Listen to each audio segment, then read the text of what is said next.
ഇന്ന് ജിക്കുവിൻ്റെ കസിൻ്റെ വെഡ്ഡിങ് റിസപ്ഷനാണ്. പക്ഷേ എനിക്കിന്ന് പറയാനുള്ളത് എൻ്റെ ഈ സാരിയെക്കുറിച്ചാണ്. എൻ്റെ ലൈഫിൽ ഞാൻ ആദ്യമായിട്ട് ഉടുക്കുന്നൊരു സാരിയാണിത്. നമ്മൾ രാമചന്ദ്രയിൽ നിന്നാണ് എടുത്തത്. എൻ്റെ കസിൻ്റെ ഒരു കല്യാണത്തിന് 2018 എടുത്തിട്ടുള്ളൊരു സാരിയാണ്. നമ്മൾ കസിൻസ് എല്ലാവരും കൂടെ ട്രെയിനിലാണ് രാമചന്ദ്രയിൽ ഈ ഒരു സാരി എടുക്കാനായിട്ട് പോയത്. ആ സമയത്ത് എല്ലാവരുടെയും ഒന്നും കല്യാണം കഴിഞ്ഞിട്ടില്ല. എൻ്റെ ചേച്ചിയുടെ കല്യാണം കഴിഞ്ഞിട്ടുണ്ടായിരുന്നു, മോൻകുട്ടനൊക്കെ ജനിച്ചിട്ടുണ്ടായിരുന്നു. അപ്പം ബാക്കി കസിൻസ് എല്ലാവരും കൂടെ ഒരു ആഘോഷമായിട്ടാണ് ഈ ഒരു സാരി എടുക്കാൻ പോയത്. നമ്മളെല്ലാവരും സെയിം കളറിലുള്ള സാരിയാണ് എടുത്തത്.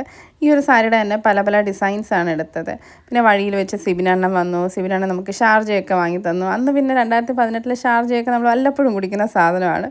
അപ്പോൾ അങ്ങനെ ഒരുപാട് മെമ്മറീസ് ഉള്ള സാരിയാണ്. അന്ന് ആദ്യമായിട്ട് സാരി ഉടുക്കുന്ന സമയത്ത് എല്ലാവരും പറഞ്ഞു കമ്പിൽ തുണി ചുറ്റിയ പോലെ ഉണ്ടെന്ന്. ഫോട്ടോ കണ്ടപ്പോൾ നിങ്ങൾക്ക് മനസ്സിലായിട്ടുണ്ടാകും, അങ്ങനെ തന്നെയായിരുന്നു ഉണ്ടായിരുന്നത്.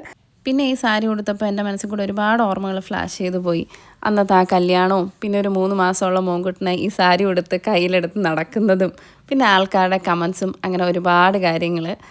അതൊക്കെയായിരുന്നു എൻ്റെ ഫസ്റ്റ് സാരി എക്സ്പീരിയൻസ്. നിങ്ങൾക്കും ഇങ്ങനെ ഉണ്ടാവും ഓരോ എക്സ്പീരിയൻസ്. അങ്ങനെ ഉണ്ടെങ്കിൽ താഴെ കമൻറ്റ് ചെയ്യുക. അപ്പോൾ അടുത്തൊരു വീഡിയോ ആയി വീണ്ടും കാണുന്നവരെ ബൈ.